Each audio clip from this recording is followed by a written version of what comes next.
Hi, it's Robin McMahon here. I'm the host of Parenting Our Future. And if you're listening to this podcast, I want to thank you so much for being here. I also want you to know that I am a former angry mom. I used to yell and rage and threaten and punish my kids because I wasn't getting the cooperation or the behavior that I felt I should be getting. And I struggled for many years not knowing how to change or knowing what to do differently. It wasn't until I found the world of peaceful parenting that I learned why my kids acted the way they did, and also why I was so angry and triggered. I was able to heal my anger and leave my triggers behind so that I could focus on being the calm and confident parent I always expected myself to be. I can tell you that feeling connected to your kids is the best feeling in the world. My two boys are teenagers now, and we have a strong relationship that is rooted in deep connection. And where there is connection, there's cooperation. Parenting is the most important job we do, but it's the hardest job we do. And we do it without understanding the fundamentals of the way our kids grow and develop. And we do it without knowing the way their brains work or what their behavior is actually really telling us. So it's no wonder it's so hard. And it's okay to ask for help. It's okay to say, this is harder than I thought it would be.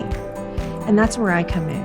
I can help you and I can support you so that you can have the cooperation and enjoy being a parent. You can book a free call with me on my website, parentingforconnection.com. And if you want to download my free guide, How to Turn a No into Cooperation, go to triggerfreeparents.com. I really hope you enjoy the show. Thanks for listening. Hey, everybody, it's Robin McMahon. Welcome back to another episode of Parenting Our Future. Okay, it's time. It's time we had the talk. The talk. Yikes. I remember never really getting the talk as a child, except for maybe one little piece of information that just made me more confused, I'll be honest. And I am so happy to have Amy Lang here. So Amy Lang is an MA, and she is a sexual health educator, and she's been doing this for over 25 years. So that is impressive in and of itself. And she said that she was really surprised by her own discomfort with just the idea of talking to her son about his body. And she knew she needed help. Amy did a bunch of research and learned how to talk to kids about their bodies and sexuality, and realized that she could help other parents with this important part of parenting. So in 2006, she started Birds and Bees and Kids. And with her lively and engaging and down-to-earth style, she helps parents become comfortable and confident talking with their kids. I love this. Welcome, Amy. It's so great to have you. Thanks for having me. I'm excited to talk with you. Yeah. And if anybody who listens to my podcast knows, I'm super awkward about these kind of conversations, but I know they have to be had. And, like I said, I never really had the talk from my parents, certainly not my dad, like not at all. It was like avoided like the plague. And my mom sort of said a couple of things. She's like, I'll buy you a book. That was the extent of it. But it is so important that we talk about it, especially in today's day and age, because our kids have access to pornography. They see things that we didn't have access to. And we need to talk about things like consent. And so I'm going to read something from your handout that we actually have in the parent toolbox. So I want to sound super smart knowing all this stuff, but actually you're the one that's giving us this information. So if you don't mind, I'm going to read what you say here. Talking about sex and sexuality is the missing link to prevent a whole bunch of problems later in life. Low self-esteem, depression, guilt, body image problems, increased risk of sexual abuse, following the pack, and looking for love in all the wrong places are just a few of the long-term problems. So let's kind of dive in and talk about this. Okay. First of all, you really advocate that this be a conversation that parents drive the bus on and not just sort of let school take care of it, right?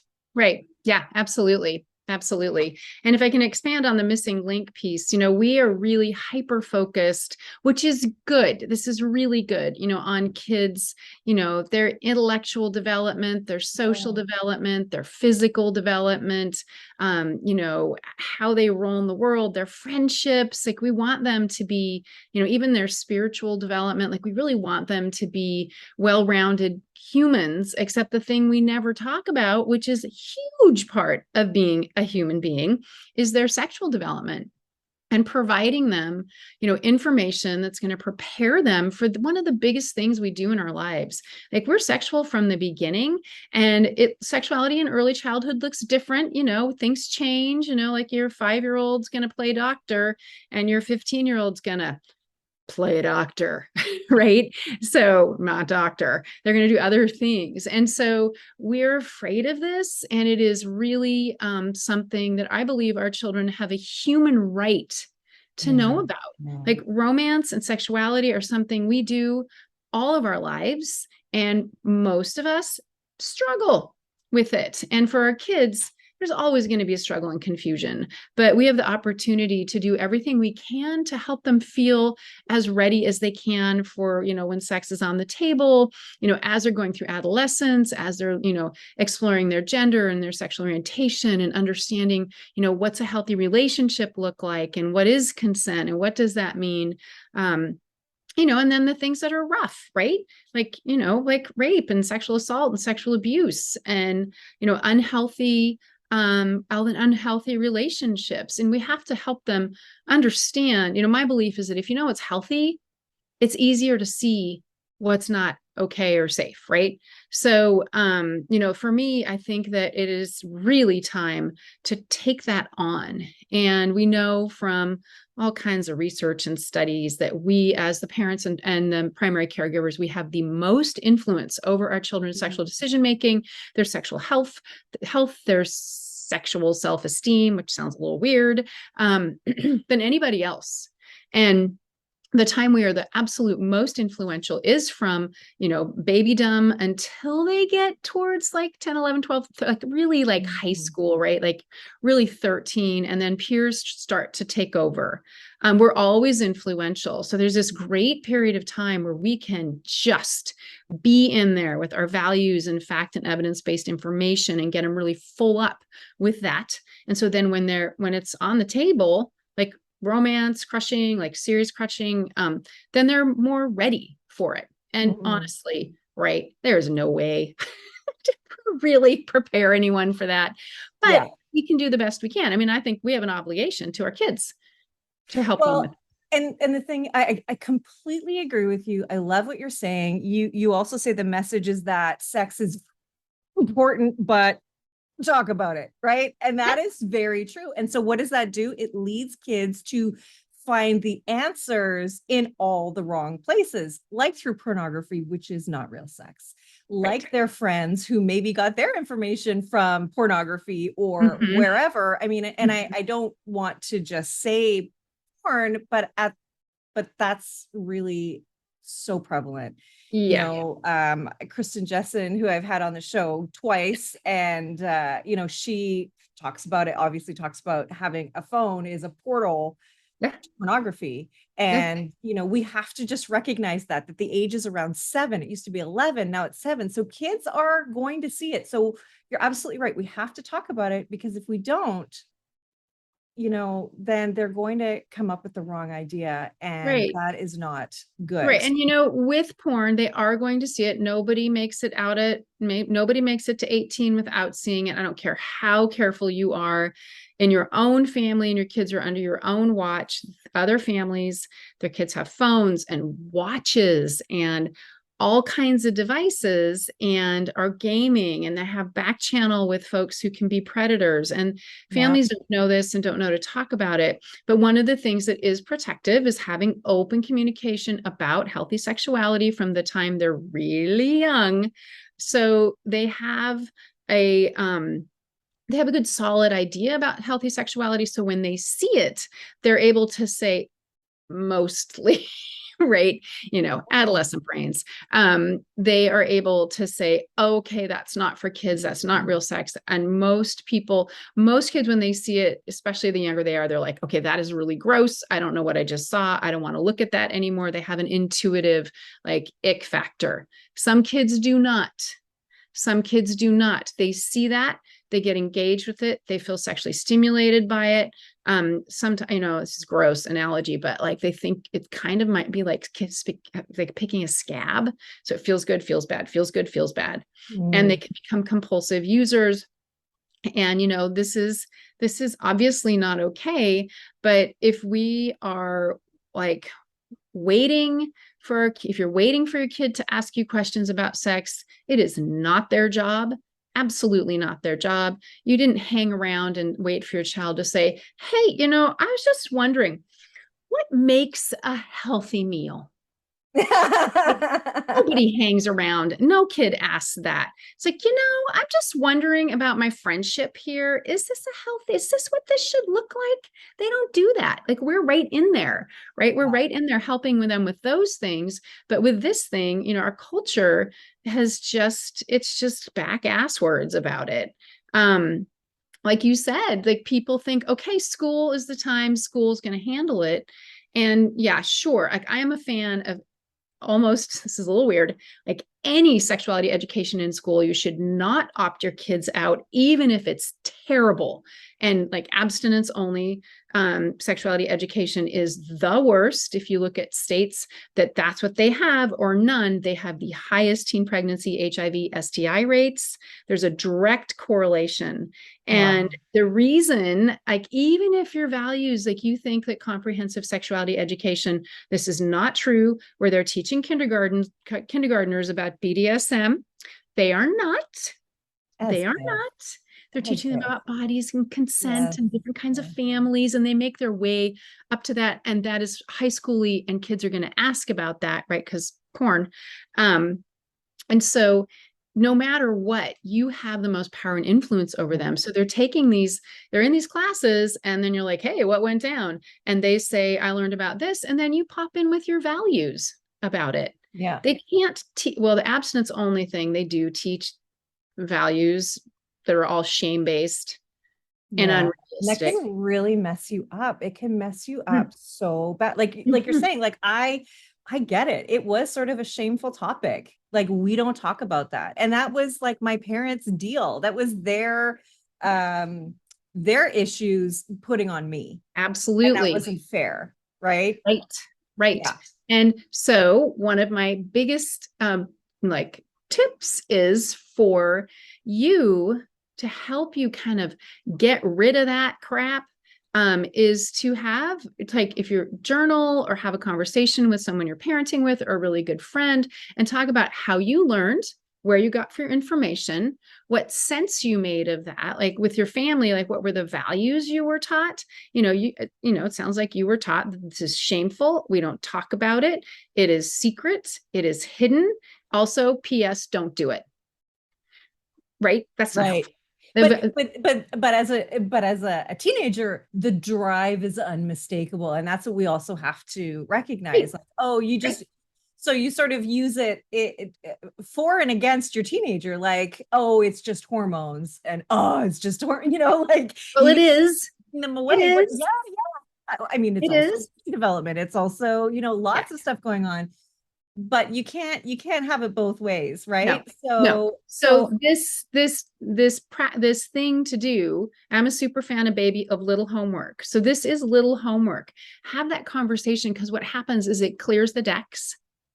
It helps you think, oh, what do I want for my child? Which is the next thing. Like, what are your hopes for your child? And then gives you some space to figure out, okay, how am I going to do this differently? Like, what do I need to do? I need to suck it up. Get over yourself. Yep. Yes, I say that. I mean this lovingly. Get over yourself. You need to get over yourself. Myself, when I say that too, like, I have to get over myself, right? Yeah, I had to get over myself. Yeah, I had to get over myself. I have the same crap. My parents gave me books and no conversations. And apparently at some point when my brother was 16, my dad, he said, I'm shaving. And our dad comes downstairs and he says, so you got any questions about sex? You need any questions about that? And my brother's like, that ship has sailed. Yeah. And no conversations with me. So what I learned was, we don't talk about this. It's not okay or safe to talk about. Here's the technical information, make good decisions, never out of anyone's mouth. anyone's mouth. And fortunately, my two best friends' parents were much more open and had much better advice. So I got good advice from them because they had good sexuality education. And so, if you embrace this and take it on, your kids' friends will see you as a safe and trustworthy adult, which is a huge, huge place of honor. Yeah. Right? To have another child say, hey, like I'm thinking about, doing it, or my partner did this, I'm afraid, or this was great, or anything where they're like checking with you. And they'll oftentimes check with a trustworthy adult before they'll talk to their parents. So you can lead them into that conversation. So this piece of, we really have to take care of ourselves. And then, so do that little bit of homework. And then what are your hopes for your kids, right? Where do you want, I kind of like, for me, I was like, all right, when my son is ready for a relationship, like a real relationship, and ready for sex, what do I want in place for him? What do I want him to know? What do I hope, he does? And there's a lot of this finger crossing, right? But that's just parenting. Yeah. That's just parenting. Well, with everything, absolutely. So, okay. So you advocate for the talk to happen around what age? So first of all, it is not one talk. It is not Love it. a sit down, like, all right, here we go. We're going to read this book. Good luck. Any questions? All right, you can ask me. You can say that, but my child said he would rather talk to strangers than me or his dad, and he would never ask us any questions. Right. Right. So that was awesome for me, in my work. I was like, you are a horror show and you're doing this on purpose, aren't you? So it's a series We of, always have the hardest kids. and of course, right? Yeah. Right. Come on. Why are you getting arrested and you're 12? I've done all the things.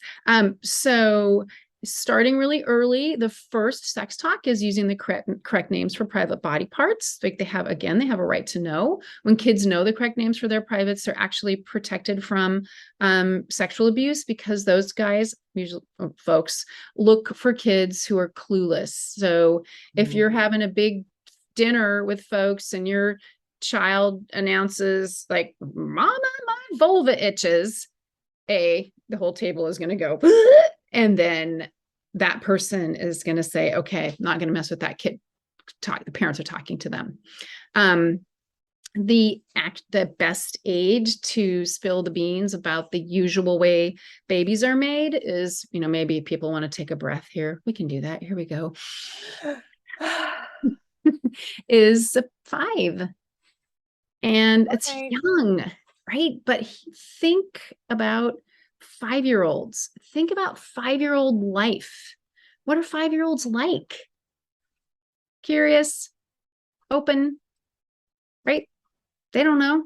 They don't know there's nothing embarrassing, shameful, fabulous about sex. And they're going to be curious, and they're going to do things like, I'll show you mine if you show me yours. Like they just will, because they're like little scientists, right? So, and let's know that. So therefore jump in there before it happens so that you can speak of it in an appropriate way. Right. And then they go to school, they're hanging out with kids that are older than them. I had a classmate of Milo's mom call me, and she's like, okay.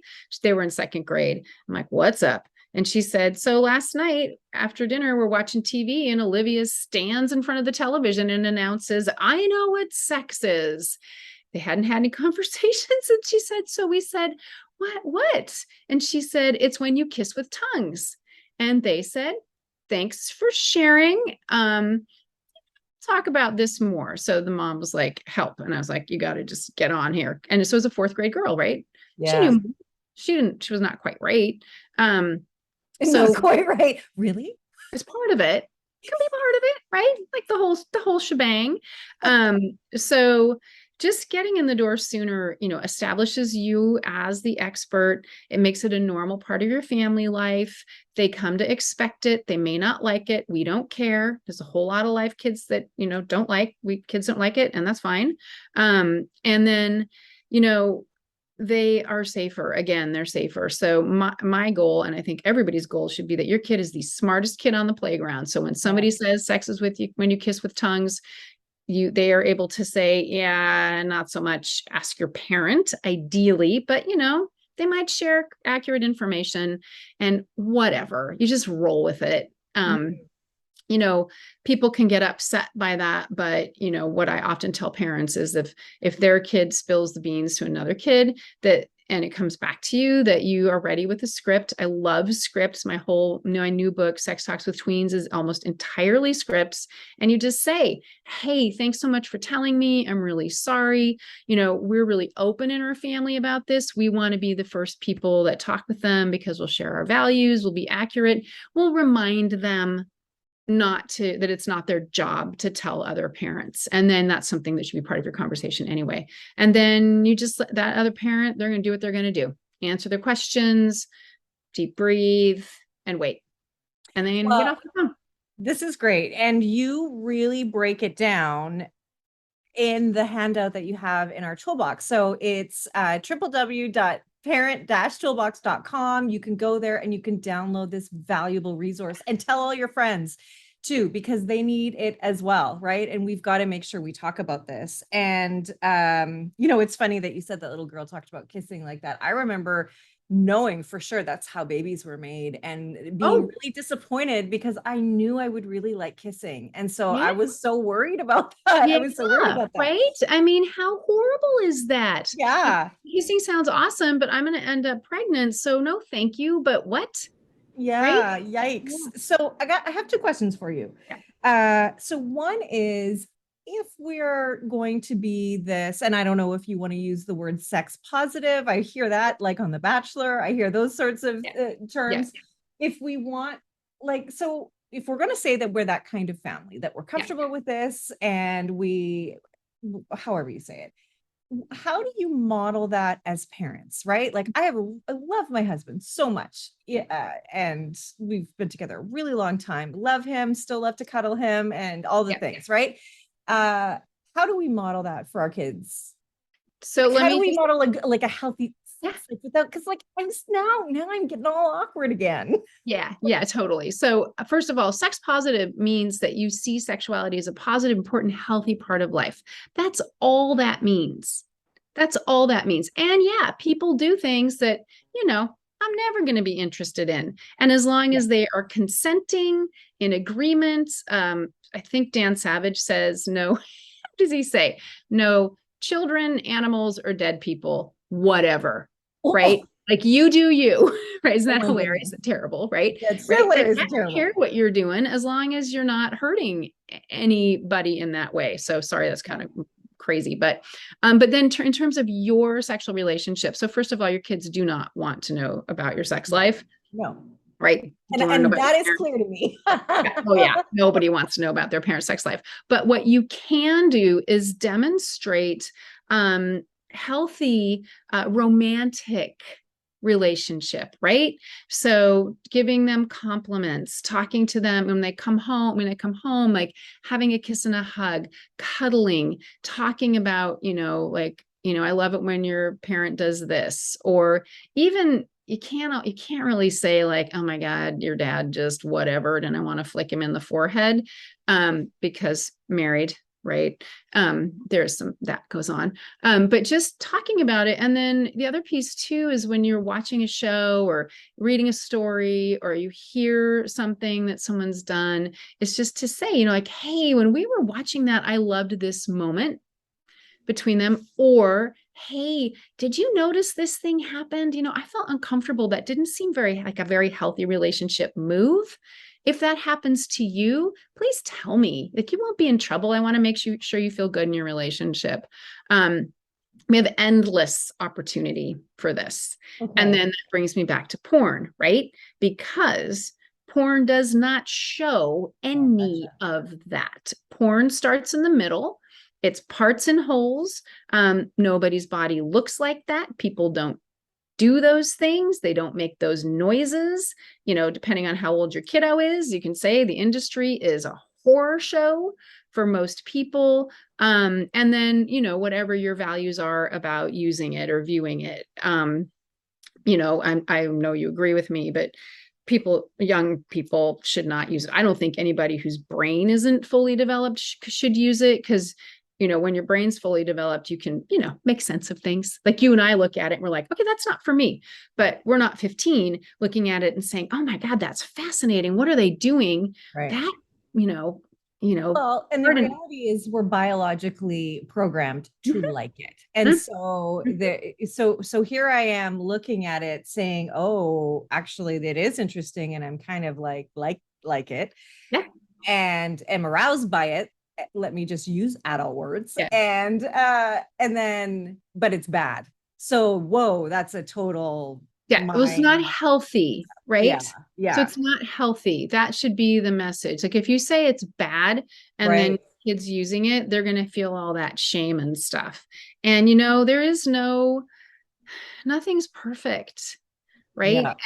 And they're, like I keep forgetting the stat, like 60-70% of boys between the age of 13 and 18 use it pretty consistently. About 54% of girls use it. And again, it's not rabbit holed. They're not addicted or compulsive. They use it now and again, or and the other problem with that is that if they use it a lot, then that's what stimulates them. And so when they're in a real physical relationship with someone, it might be harder for them to feel sexually excited or sexually stimulated because they've got that in their head. Yeah. Right. And there are really young guys who have erectile dysfunction because they do that so much. And that's something to tell your person with the penis. It's like, hey, if you use this too much, it can wreck your like typical healthy, natural, right? Sexuality. Yeah. It can be confusing. So for young kids, what I say is, like you can see videos like 8 and under. You can see videos of naked people. If they know what sex is, like having sex, this is not okay or safe for kids to see. It can be very confusing and scary. And, it's adult stuff like coffee and alcohol. So the rule is, and the rule is thing is really important, that you stop looking, let me know, you won't be in trouble. Okay. And what about when you see nudity on TV shows, right? So everybody in my house has access to Netflix. My kids are teenagers. And so a show like The Boys or yes, for the only one that comes to mind right now. So there's nudity in there, there is violence in there. And so, what do you say for the age, I guess? What do you say about that? When should kids be okay to see that stuff? I would say 14-ish, your kids, maturity level, that kind of thing. And then conversations need to be had, right? Like you can say, this is a lot. I'm kind of uncomfortable, but what do you think about this? And, and watching it with them, if they can stand it, again, that sort of, hey, that was wackadoodle. And then helping them, like, again, if they have lots of information about consent and healthy relationship and different sexual orientations and genders, if they're already well sex educated, and everybody needs to know the basics of everything, everything, by the time they're 12, and then your values. So when they see something like that, they're better able to make sense of it and manage it. And yeah, go ahead. Well, okay. So I think that answers my question, right? Obviously you're going to, see that you may be aroused by it, but it's not pornography. So it's not the worst thing, but, make sure you kind of have those conversations. Like I know my 17-year-old watched The Boys. So, so I know that he's watching it and I know what he's seeing because I've watched the show too. So, so having those conversations are important. And I want to go back to something you said earlier too, that, having your, if you are the one that speaks so openly about it to your own kids, then your child is the one who's kind of the go-to. And there's a real life experience that I've just had with a friend of mine whose daughter is 19 and her best friend is like, is that what a period is? So, they didn't talk about it. It's a cultural thing too. And they just didn't talk about it. And she is in college away in another part of the world and didn't know. Right. Oh, so, yeah. right? So there's a big myth. But so I just wanted to say, like, I completely agree. And I think that, you know, if that doesn't help you to come around to have this talk, then you need to. Now, the other thing that I want to ask you before we close up here, and I just want to say too that, you know, for this conversation to happen, you've got to check out this handout. But also, Amy, you have a podcast called Just Say This, and you have a book called Sex Talks with Tweens, What to Say and How to Say It. And like you said, that's a bunch of scripts. So it is just, you know, you've got tons of resources, and I follow you on Instagram. And so, like, make sure you follow her on Birds and Bees and Kids. My last question for you is, how do you navigate the conversation if your child is gay and you don't know what gay sex is? You don't know, you just don't know. And how do I explain something that I don't know? So you need to do some research. There's lots of help and support out there. scarletteen.com. Yeah, scarletteen.com is an excellent resource for teenagers and young adults. You can Google anything and they will have the answer to that. Sorry, my nose is itching. You can Google anything. So you can say, how do gay people have sex? And then you'll get the information there. And it's just like everybody else has sex: rubbing, touching, mutual masturbation, two penises. They're going to have anal sex, but penis vagina people have anal sex. So oral sex. So talking about that. You do not need to be the Kama Sutra for your children. Copying to it and saying, you know, I'm uncomfortable with this. I'm learning. You know, if your child comes out to you, either with their orientation or gender, your job is to be 100% supportive. Even if you're pretending, because LGBTQ kids their suicide rate is 4 times higher than the general population. Nobody wants that. And the one thing that keeps them on par with the general population is parental support and caregiver support. And it's pretty interesting because just a tiny ratchet down of support, suicide rates still say it stays high. Yeah. And nobody wants that. And, you know, PFLAG is an excellent resource. And then, you know, saying to your kiddo, what can I do to help you? What do you need from me? You know, who else are you out to? How do you want to manage this within our family unit? Oftentimes there's a parent who is not down with it, and the child will say, please don't tell that parent, and you respect that. Most folks come around. Sometimes it can take a year or two, but really being open about that. And right now we're seeing an expansion of exploration of gender and sexual orientation. And one of my colleagues, Joe Langford, who's also a sexuality educator and a therapist, he says that our job is to hold it lightly, be supportive, hold it lightly, wait. Everybody settles into who they are, you know, later teens, 20s. And so our job is to be educated and supportive. So there's lots and lots of resources for that. Yeah. And so I just would like to say just a couple things about my book and the podcast, if that's okay. Sure. Yeah. So the podcast is all Q&A.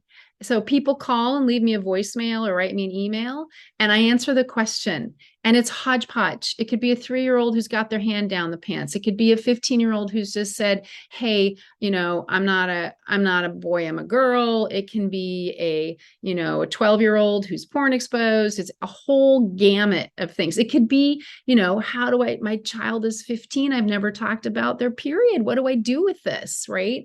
So I love advice columns. So that's that.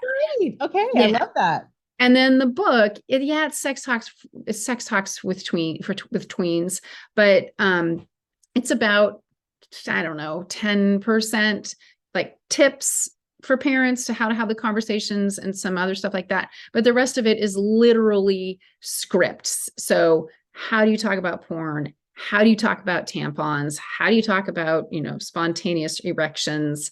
And parents can just, honestly, they can say, I don't know what to say here. I'm going to read this. That's great. Right? Memorize it, tweak it. I don't like it's sex positive, and, you know, my values are in there a little bit, but that's not my job. Right. I don't know your values. You know your values. You might not know your values. But something, again, it kind of circle back to the top. Like, that's one of the best things you can do for yourself is get clear about your values, talk about your experience, and then really, what are your hopes for your kids? Because that's going to be the eye on the prize thing. Yeah. All right. Well, I think this is incredible, all of the resources you have. And the overarching message is that it is our responsibility as parents. Don't leave it to chance, don't leave it to the internet, and don't just leave it to school, because there could be big gaps in information. And as we grow our kids up, this is part of their development. So let's not just worry about academics. Let's also talk about a really powerful drive that Yes. we have, and not make it bad and evil and Right. wrong, because that's what your kids will feel. And that leads them to doing things that could be potentially very harmful for Right. themselves and cause them a lot of pain. So Right. we Right. do not want that. And I want to thank you for the work that you're doing, because I've learned something from you here today.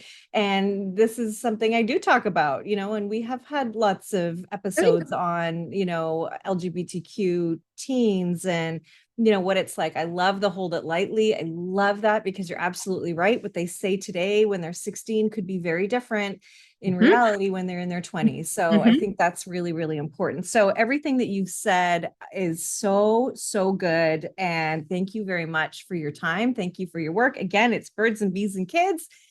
Amy Lang, thank you so much. Yeah, thank you. And thank you for trusting me with your people. I'm just really honored. Oh, of And course. you've got this. It can be fun and funny. So Oh, yeah. get on it. And then thanks so much. Thank you for listening to this edition of my podcast, Parenting Our Future. I'm parent coach Robin McMahon, and if you're enjoying this podcast, please share it with someone who you think might also need to hear this message. And don't forget to subscribe, and if you like my work, I would be grateful if you gave me a 5-star rating. For those of you who like my content and want more, visit me at yellingcurebook.com to get your copy of my book and to find other resources to help you. Until next time, I am wishing you and your family peace and